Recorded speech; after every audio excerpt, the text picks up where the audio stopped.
This is a Sports Catastrophe production. Hey there, Heather, ho there. It's Jeff Cutter Diving and welcoming you to another Sports Catastrophe on this date. And on this day, October the 5th, 2001, a massive home run record was broken this beautiful night in San Francisco. As you can see by the graphic, it was home run number 71 by one Barry Bonds. Now, I do have bitterness about this whole Barry Bonds thing because, of his steroids and the Belko situation, but because this is a historical moment that I couldn't ignore, I'm going to do it. So anyway, the 2001 season was strange. Everyone knows about 9/11 and all that stuff, how it, made baseball skip a week. And for good reason. But, you had the weirdness of Seattle winning 116 games. You have the weirdness of that All-Star game with Ripken and Gwynn, and then Mike Piazza's post 9/11 home run.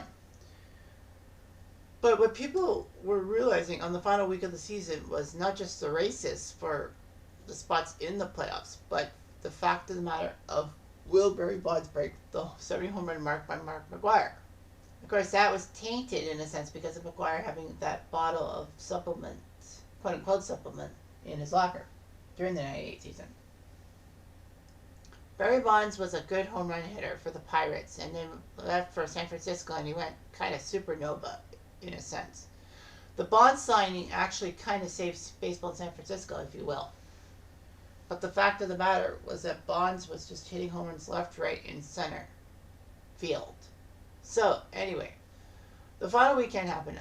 This is the Friday of the final weekend. Dodgers faced the Giants. I don't need to tell you how big that rivalry is. So, anyway, on a dreary day in San Francisco, there was some hitting to be had.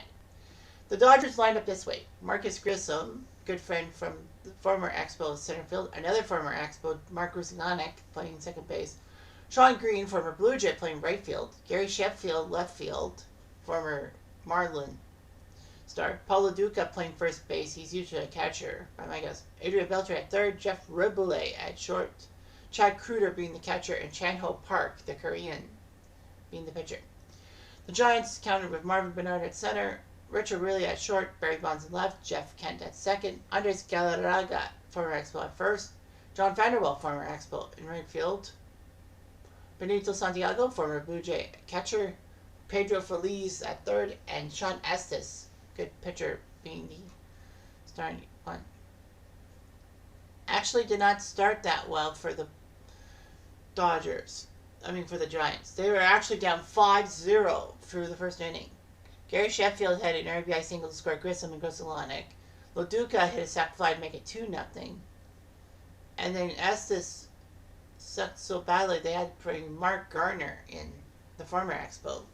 After an intentional walk to Chad Kruger, Chan-Ho Park hit an RBI single, a 2 RBI single, and it was 5-0.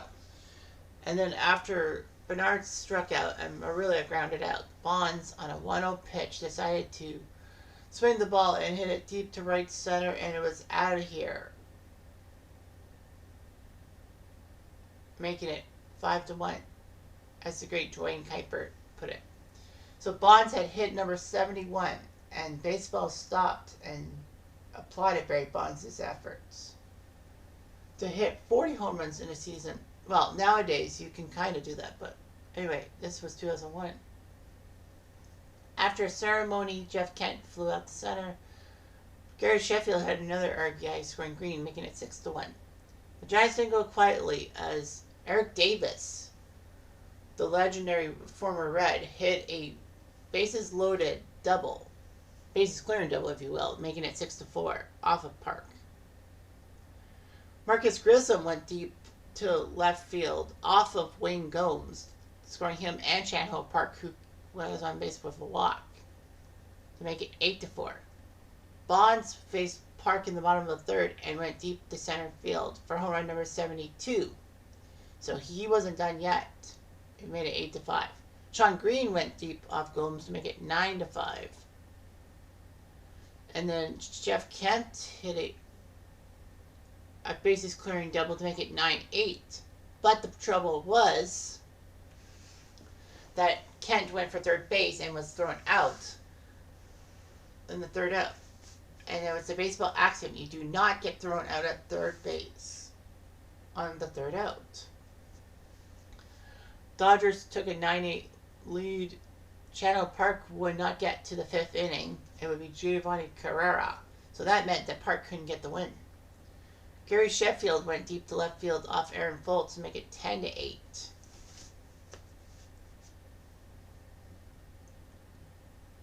But the Giants wouldn't quit. Richard Rilliat went deep to left field, scoring Bernard and himself to make it 10-10 off of Carrera. Marcus Grissom had an RBI fielder's choice to make it 11-10. And interesting enough, both teams could not do anything.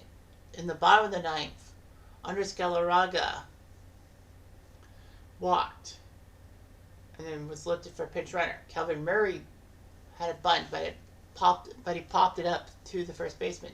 JT Snow came in to pinch hit, flew one out to right, and Sean Dunston grounded out. So despite Bonds' 2 home runs that ended all doubt with the home run record at the time, the Dodgers won the game 11-10. Typical Dodgers-Giants game that it was just basically back and forth, to and fro.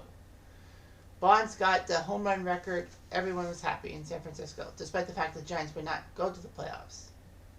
Because if memory serves me right, the Diamondbacks and Cardinals met in one NLDS matchup, and Atlanta met the NL Central champion, which I assume it would be Houston. No, sorry. Atlanta would face... Who would Atlanta face? The Mets, I think? Something like that, because I know Atlanta and Arizona met in the NLCS. Regardless of that, Bonds got his record. He got to number 73 on the final day of the season, but the fact of the matter is that home run record still stands. But the clean record is Aaron Judge with 62. And don't you forget it. Anyway, I'm Jeff Diamond. I do.